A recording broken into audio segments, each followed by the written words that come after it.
করেন না, এটি ভালো না। এগুলি গ্রামে মানায় না, এগুলি শহরে মানায়। ওই জন্য আমার কথা, আজকে যদি একটা বড় বিপদ হয়ে যেত, ধরেন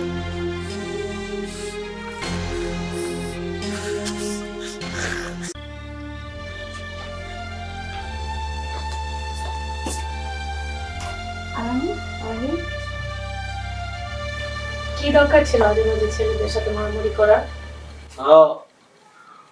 ওরা আমার নেতার মেয়ের লাগে হাত ধরে টানাটানি করবো, আর আমি ছাইড়া দিব? মনেন, আমার নেতার মেয়েরে কেউ যদি কিছু করে, আমার নেতার ফ্যামিলি থেকে কেউ যদি আঙ্গুল তুলে তাকায়, ওই আঙ্গুল আমি ভেঙে গেলাম। অস্থির হন। আচ্ছা আপনারা আমি কই বুঝতে দেব? অস্থির হন, অস্থির হন না। আমার সাথে একটু বাইরে যেতে পারবে? কিছু কথা ছিল তোমার সাথে। চলেন।